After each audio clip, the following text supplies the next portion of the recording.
Assalamualaikum warahmatullahi wabarakatuh. Selamat pagi. Kita berjumpa pada mata kuliah pengantar teori peluang. Untuk pertemuan 11 ini kita akan membahas perubahan acak kontinu, yaitu uniform dan normal. Untuk bagian yang kedua, yaitu distribusi normal.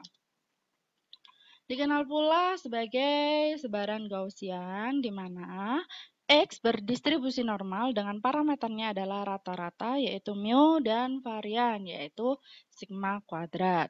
Dengan fungsi kepekaan peluang, yaitu Fx sama dengan 1/√2 pi sigma E pangkat minus X min mu yang dikuadratkan dibagi dengan 2 sigma kuadrat. Dimana kita tahu X-nya adalah berjalan dari minus tak hingga sampai dengan tak hingga. Umum digunakan untuk menggambarkan peubah dengan nilai-nilai yang mengumpul di sekitar nilai tengah mu, ya. Jadi dia lebih sering yang di mu. Berbentuk seperti lonceng atau genta. Nah, ini adalah bentuk loncengnya, dia Fx-nya ya, F kecil atau PDF, dimana kalau di sini tengah-tengahnya adalah mu. Kemudian jarak antara mu dengan titik pada Fx itu adalah sigma. Sehingga kalau mau cari titik ini adalah mu min sigma. Sedangkan kalau di sebelah kanannya adalah mu plus sigma.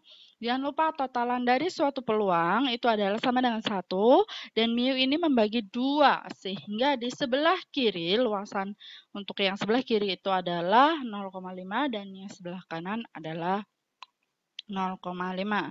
Berbeda dengan uniform, kalau uniform kan dia memiliki peluang yang sama pada interval alfa sampai dengan beta. Kalau misalkan di distribusi normal ini, dia adalah semua angka X yang dekat dengan mu itu memiliki frekuensi yang cukup banyak sehingga peluangnya pun tinggi seperti itu. Contohnya adalah usia penduduk Indonesia, di mana kita tahu kalau usia produktif itu sangat banyak sekali orangnya sehingga peluangnya pun juga semakin tinggi.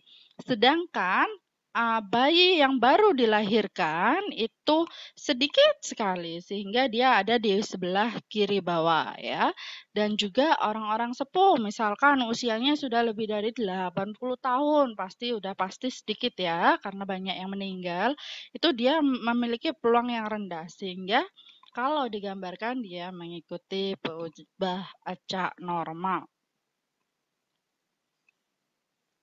Sifat dari sebaran normal adalah kalau misalkan X-nya berdistribusi normal dengan rata-rata mu dan variannya adalah sigma kuadrat, di mana Y adalah kombinasi linear dari X, yaitu AX plus B, itu akan berdistribusi normal juga.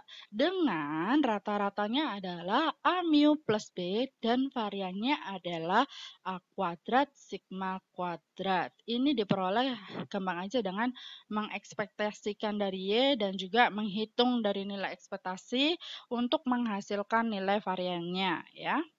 Jika didefinisikan Z adalah X min mu per sigma, kita bisa juga rubah dalam bentuk 1/sigma X min mu per sigma. Ini merupakan kombinasi linear mirip sama dengan Y, di mana A-nya adalah 1/sigma dan B-nya adalah min mu per sigma. Sehingga Z pun berdistribusi normal.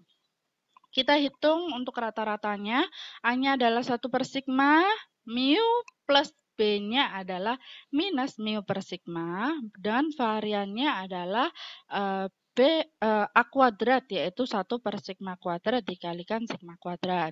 Untuk ini, mu per sigma min mu per sigma berarti 0. Ini adalah 1/sigma kuadrat dikalikan sigma kuadrat itu sama dengan 1. Sehingga Z adalah distribusi normal 0, 1. Rata-ratanya 0 dan variannya adalah 1.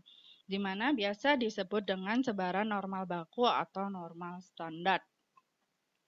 Sesuai dengan definisi dari sebaran kumulatif, kita bisa hitung dari fungsi kumulatif distribusi acak. Distribusi normal yaitu F besar X. Kita tahu dia X-nya dari minus tak hingga sampai dengan suatu titik X, dan ini adalah fungsi Fy-nya. DY. Kemudian kalau misalkan kita integralkan ini cukup rumit dengan bentuk analitik yang tidak mudah. Nah, gampangnya kita bisa juga menggunakan cara untuk ditabelkan pada distribusi normal baku atau normal standarnya, yaitu Z tadi. Nah, untuk yang peubah normal baku, fungsi sebaran kumulatifnya supaya beda antara normal baku dan normal biasa, maka yang normal baku kita buat Px, sedangkan yang normal biasa kita buat F besar X. Dimana? Karena dia ini tidak ada X, berarti dia keluar dari integral, karena sigma di sini kan ada sigmanya adalah 1, berarti hasilnya 1 per akar 2pi, baru diintegralkan E pangkat minus y kuadrat per 2 dy. Dengan sifat, kalau kita tahu kumulatif dari minus x itu adalah peluang x kurang dari minus x. Nah, karena ini ada minus, kita ketemu kurang dari, berarti bisa aja kita tulis dengan lebih dari dan menghilangkan minusnya. Kemudian kalau misalkan mau menghitung yang peluang X lebih besar sama dengan X, itu akan susah karena kita tahunya adalah selalu yang kumulatif itu kurang dari. Sehingga kita bisa tahu juga di sini untuk menghitungnya adalah 1 minus peluang X kurang dari sama dengan X kecil. Sehingga bisa kita tulis adalah 1 minus Px ya. Lanjut, X distribusi normal dengan rata-rata mu dan varian sigma kuadrat dibakukan menjadi Z, yaitu X min mu per sigma, sehingga Z-nya adalah normal standar atau normal baku dengan rata-rata 0 dan variannya 1. Nah, itu dimanfaatkan untuk perhitungan peluang. Misalkan ada peluang X antara A sampai B, berarti di sini kita semua yang di dalam peluangnya ini kita kurangi dengan mu dan kita bagi dengan sigma. Sehingga yang di tengah ini merupakan Z, berarti ya sudah kita tulis bahwa dia adalah Z.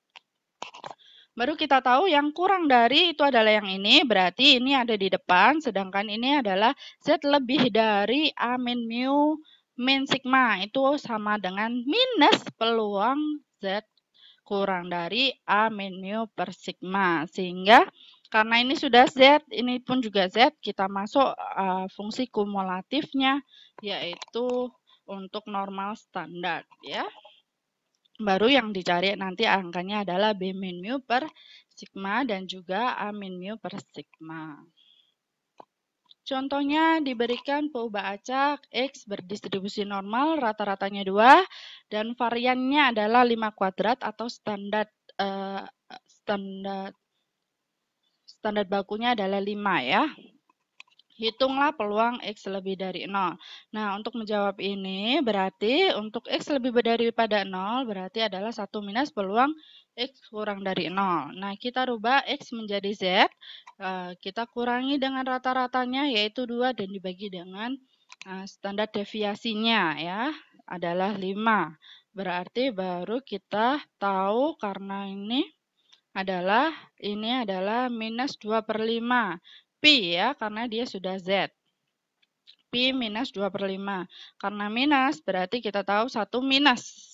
Dari 2 per 5 itu adalah 0,4. 1 dikurangi 1 hasilnya adalah 0. Kemudian minus sama minus ketemunya adalah positif.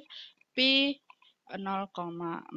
Baru dari sini kita harus melihat tabel sebaran normal baku. Ada 2 macam tipenya.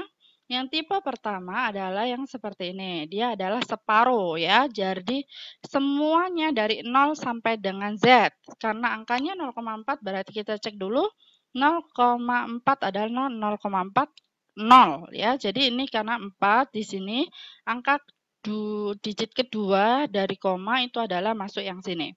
Berarti tengah-tengahnya ini adalah kita tarik hasilnya adalah 0,1554. Padahal kita tahu 0,4 itu berada di sini ya, bukan berada di sini.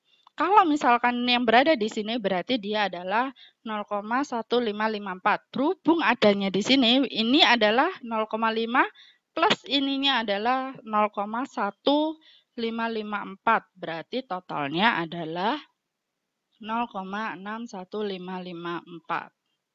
Sorry, 0,6554 ya. Kemudian tabel yang kedua adalah dia ada dari minus tak hingga sampai dengan suatu titik Z. Berarti di sini kita tahu, nanti di sini ada yang minus juga. Berarti kita tinggal lihat 0,40 seperti ini, kita tarik. Berarti hasilnya adalah 0,6554. Langsung aja tinggal ditulis 0,6554. Satunya ini salah ya, mohon maaf. Sekian untuk distribusi normal. Kita jumpa kembali pada pertemuan berikutnya. Jangan lupa like dan juga subscribe. Bye-bye.